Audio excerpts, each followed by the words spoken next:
ನಮಸ್ಕಾರ, ನಿಮಗೆಲ್ಲರಿಗೂ ದಿಶು ಹೋಮ್ ಕಿಚನಿಗೆ ಸ್ವಾಗತ. ತುಂಬ ಆರೋಗ್ಯಕರವಾದ ಬ್ರೇಕ್ಫಾಸ್ಟ್ ರೆಸಿಪಿನ ತೋರಿಸ್ತಾ ಇದ್ದೇನೆ. ಅದೇ ವೆಜಿಟೇಬಲ್ ಪಲಾವ್. ತುಂಬಾ ರುಚಿಯಾಗಿರುತ್ತೆ. ನೀವು ಒಮ್ಮೆ ಈ ವಿಧಾನದಲ್ಲಿ ಟ್ರೈ ಮಾಡಿ. ಬನ್ನಿ ಮಾಡುವ ವಿಧಾನ ನೋಡೋಣ. ಫಸ್ಟ್ ನಾವು ಈ ಪಲಾವ್ ಮಾಡೋದಕ್ಕೆ ಅಕ್ಕಿ ನೆನೆಸಿ ಇಟ್ಕೋಬೇಕು. ಅಕ್ಕಿ ನೆನೆಸೋದಕ್ಕೆ ಇಲ್ಲಿ ಒಂದು ಪಾತ್ರೆಗೆ ನಾನು 1 ಕಪ್ ಆಗುವಷ್ಟು ಸೋನಾ ಮಸೂರಿ ರೈಸ್ ತಗೊಂಡಿದ್ದೀನಿ. ಒಂದು 3 ಸಲ ಇದನ್ನು ಚೆನ್ನಾಗಿ ತೊಳ್ಕೊಂಡು ಮುಳುಗುವಷ್ಟು ನೀರು ಹಾಕಿ 10 ರಿಂದ 15 ನಿಮಿಷ ನೆನೆಯೋದಕ್ಕೆ ಬಿಡೋಣ. ಈ ರೀತಿ ಅಕ್ಕಿ ನೆನೆಸಿ ಮಾಡೋದ್ರಿಂದ ಅನ್ನ ತುಂಬಾ ಸಾಫ್ಟಾಗಿ ಬರುತ್ತೆ. ನೆಕ್ಸ್ಟ್ ಬಟಾಣಿನ ಓವರ್ನೈಟ್ ನೀರಲ್ಲಿ ಹಾಕಿ ನೆನೆಸಿ ಇಟ್ಕೊಂಡಿದ್ದೀನಿ. ಈಗ ನಾವು ಒಂದು ಮಸಾಲೆನ ರೆಡಿ ಮಾಡಿಕೊಳ್ಳುವ. ಮಿಕ್ಸಿ ಜಾರಿಗೆ 10 ಬೆಳ್ಳುಳ್ಳಿ, 1.5 ಇಂಚು ಶುಂಠಿ, ಖಾರಕ್ಕೆ 2 ಕಾಯಿಮೆಣಸು, 1 ಹಿಡಿ ಪುದೀನ ಸೊಪ್ಪು, ಅದೇ ಪ್ರಮಾಣದಲ್ಲಿ 1 ಹಿಡಿ ಕೊತ್ತಂಬರಿ ಸೊಪ್ಪು, ಸ್ವಲ್ಪ ನೀರು ಹಾಕಿ ನುಣ್ಣಗೆ ರುಬ್ಬಿಕೊಳ್ಳಿ. ಮಸಾಲೆ ರೆಡಿಯಾಗಿದೆ. ಈ ರೀತಿ ಗ್ರೀನ್ ಮಸಾಲ ರೆಡಿ ಮಾಡಿ ಪಲಾವ್ ಮಾಡೋದ್ರಿಂದ ಪಲಾವ್ನ ಕಲರ್ ಮತ್ತು ಟೇಸ್ಟ್ ತುಂಬ ಚೆನ್ನಾಗಿರುತ್ತೆ. ಇವಾಗ ಕುಕ್ಕರ್ ಬಿಸಿಗಿಟ್ಟು 2 ಸ್ಪೂನ್ ತುಪ್ಪ ಬಿಸಿಯಾದ ಹಾಗೆ ಎಲ್ಲ ಗರಂ ಮಸಾಲಗಳನ್ನು ಹಾಕಿ ಲೋ ಫ್ಲೇಮಲ್ಲಿ 10 ರಿಂದ 20 ಸೆಕೆಂಡು ಫ್ರೈ ಮಾಡ್ಕೊಳ್ಳಿ. ಈಗ 2 ಈರುಳ್ಳಿಯನ್ನು ಉದ್ದನೆ ತೆಳುವಾಗಿ ಕಟ್ ಮಾಡಿ ಇದಕ್ಕೆ ಹಾಕಿ ಸ್ವಲ್ಪ ಹೊತ್ತು ಫ್ರೈ ಮಾಡ್ಕೊಳ್ಳಿ. ಜಾಸ್ತಿ ಫ್ರೈ ಆಗಬೇಕಂತ ಏನಿಲ್ಲ. ಈರುಳ್ಳಿ ಕಲರ್ ಸ್ವಲ್ಪ ಚೇಂಜ್ ಆಗೋವರೆಗೂ ನೀವು ಇದನ್ನು ಫ್ರೈ ಮಾಡ್ಕೊಳ್ಳಿ. ಈರುಳ್ಳಿ ಇಷ್ಟು ಫ್ರೈ ಆದರೆ ಸಾಕು. ಈಗ ಗೋಡಂಬಿ ಹಾಕಿ ಸ್ವಲ್ಪ ಹೊತ್ತು ಇದನ್ನು ಕೂಡ ಫ್ರೈ ಮಾಡ್ಕೊಳ್ಳಿ.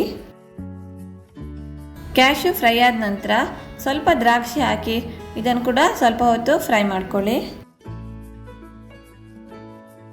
ನಾವು ರೆಡಿ ಮಾಡಿಟ್ಟಿರುವ ಗ್ರೀನ್ ಮಸಾಲೆಯನ್ನು ಇದಕ್ಕೆ ಹಾಕಿ ಇದನ್ನು ಕೂಡ 1-2 ನಿಮಿಷ ಚೆನ್ನಾಗಿ ಫ್ರೈ ಮಾಡ್ಕೊಳ್ಳಿ. ಕಂಪ್ಲೀಟಾಗಿ ಇದರ ಹಸಿ ಸ್ಮೆಲ್ ಹೋಗೋವರೆಗೂ ನಾವಿದನ್ನು ಫ್ರೈ ಮಾಡ್ಕೋಬೇಕು. ಮಸಾಲೆಯ ಹಸಿ ಸ್ಮೆಲ್ ಎಲ್ಲ ಹೋಗಿ ಚೆನ್ನಾಗಿ ಫ್ರೈ ಆಗಿದೆ. ಸಣ್ಣಗೆ ಕಟ್ ಮಾಡಿರುವ 2 ಟೊಮ್ಯಾಟೊ, ಸ್ವಲ್ಪ ಬೀನ್ಸ್, 1 ಕ್ಯಾರೆಟ್ ಮತ್ತು ನೆನೆಸಿಟ್ಟಿರುವ ಬಟಾಣಿ ಇವೆಲ್ಲ ಹಾಕಿ ಆದಮೇಲೆ ತರಕಾರಿಗಳನ್ನು ಚೆನ್ನಾಗಿ ಮಿಕ್ಸ್ ಮಾಡಿಕೊಂಡು ಟೊಮೆಟೊ ಸಾಫ್ಟ್ ಆಗೋವರೆಗೂ ನಾವಿದನ್ನು ಫ್ರೈ ಮಾಡಿಕೊಳ್ಳೋಣ. ತರಕಾರಿ ಎಲ್ಲ ಚೆನ್ನಾಗಿ ಫ್ರೈ ಆಗಿದೆ. ಟೊಮೆಟೊ ಕೂಡ ಸಾಫ್ಟ್ ಆಗಿದೆ. ಇವಾಗ ನಾವಿದಕ್ಕೆ ಒಂದು ಅರ್ಧ ಚಮಚ ಕೊತ್ತಂಬರಿ ಪುಡಿ, 1/4 ಚಮಚ ಅರಶಿಣದ ಪುಡಿ, ರುಚಿಗೆ ತಕ್ಕಷ್ಟು ಉಪ್ಪು ಹಾಕಿ ಇದನ್ನು ಒಂದ್ಸಲ ಚೆನ್ನಾಗಿ ಮಿಕ್ಸ್ ಮಾಡ್ಕೊಳ್ಳಿ. ಇವಾಗ ಇದು ಚೆನ್ನಾಗಿ ಫ್ರೈ ಆಗಿದೆ. ಇವಾಗ ನಾನಿದಕ್ಕೆ ನೀರು ಹಾಕ್ತಾ ಇದ್ದೇನೆ. ಅಕ್ಕಿ ನಾನು ಯಾವ ಕಪ್ಪಲ್ಲಿ ತಗೊಂಡಿದ್ದೇನೆ ನೋಡಿ, ಅದೇ ಕಪ್ಪಲ್ಲಿ 2 ಕಪ್ ಆಗುವಷ್ಟು ನೀರು ಹಾಕ್ತಾ ಇದ್ದೇನೆ. 1 ಕಪ್ ಅಕ್ಕಿಗೆ 2 ಕಪ್ ನೀರು, ಈ ರೀತಿ ನಾವು ಮೆಜರ್ಮೆಂಟಲ್ಲಿ ಹಾಕೋಬೇಕು. ಒಂದ್ಸಲ ಇದನ್ನು ಚೆನ್ನಾಗಿ ಮಿಕ್ಸ್ ಮಾಡಿಕೊಂಡು ಕುದಿ ಬರೋವರೆಗೂ ಹಾಗೆ ಬಿಟ್ಬಿಡೋಣ. ನೀರು ಒಳ್ಳೆ ರೀತಿಯಲ್ಲಿ ಕುದಿ ಬರ್ತಿದೆ. ಇವಾಗಲೇ ನಾವು ಅಕ್ಕಿಯನ್ನು ಸೇರಿಸೋದು ಬೇಡ. 2 ನಿಮಿಷ ತರಕಾರಿಗಳನ್ನು ಹೀಗೆಯೇ ಬೇಯಿಸ್ಕೊಳ್ಳುವ. ಈಗ ಮೊದಲಿಗೆ ನಾವು ನೀರಲ್ಲಿ ನೆನೆ ಹಾಕಿರುವ ಅಕ್ಕಿಯ ನೀರು ತೆಗೆದುಬಿಟ್ಟು ಈ ಅಕ್ಕಿಯನ್ನು ಇದಕ್ಕೆ ಸೇರಿಸ್ಕೊಳ್ಳುವ.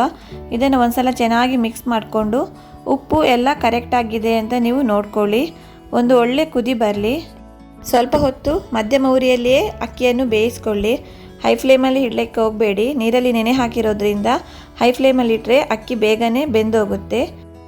ಈ ರೀತಿ ಆದಮೇಲೆ ಕುಕ್ಕರಿದ್ದು ಮುಚ್ಚಳ ಮುಚ್ಚಿ 1 ವಿಜಿಲ್ ಕೂಗಿಸಿಕೊಳ್ಳಿ. ಕುಕ್ಕರ್ ತಣ್ಣಗಾದ ನಂತರ ಇದರ ಮುಚ್ಚಳ ತೆಗೆಯಿರಿ. ನೋಡಿ ಪಲಾವ್ ಯಾವ ರೀತಿ ಬಂದಿದೆ ಅಂತ.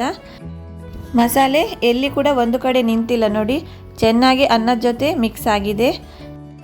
ನಾವು ಈ ರೀತಿ 0.5% ಅಕ್ಕಿನ ಬೇಯಿಸ್ಕೊಂಡು ಕುಕ್ಕರ್ ಮುಚ್ಚಳ ಮುಚ್ಚೋದ್ರಿಂದ ಮಸಾಲ ಎಲ್ಲಿ ಕೂಡ ಒಂದು ಕಡೆ ನಿಲ್ಲದೆ ಅನ್ನದ ಜೊತೆ ಚೆನ್ನಾಗಿ ಮಿಕ್ಸ್ ಆಗುತ್ತೆ. ಅನ್ನ ಕೂಡ ಒಳ್ಳೆ ರೀತಿಯಲ್ಲಿ ಬೆಂದು ಉದುರುದುರಾಗಿ ಬಂದಿದೆ. ತುಂಬಾ ಈಸಿಯಾಗಿ ಮತ್ತು ಹೆಲ್ದಿಯಾದ ವೆಜಿಟೇಬಲ್ ಪಲಾವ್ ಯಾವ ರೀತಿ ಮಾಡೋದು ಅಂತ ನೋಡಿದ್ರಲ್ಲ. ಈ ರೆಸಿಪಿ ನಿಮಗೆ ಇಷ್ಟ ಆದರೆ ಲೈಕ್ ಮಾಡಿ, ಕಮೆಂಟ್ ಮಾಡಿ, ಶೇರ್ ಮಾಡಿ. ಹಾಗೆ ನಮ್ಮ ಚಾನಲಿಗೆ ಸಬ್ಸ್ಕ್ರೈಬ್ ಮಾಡಿ.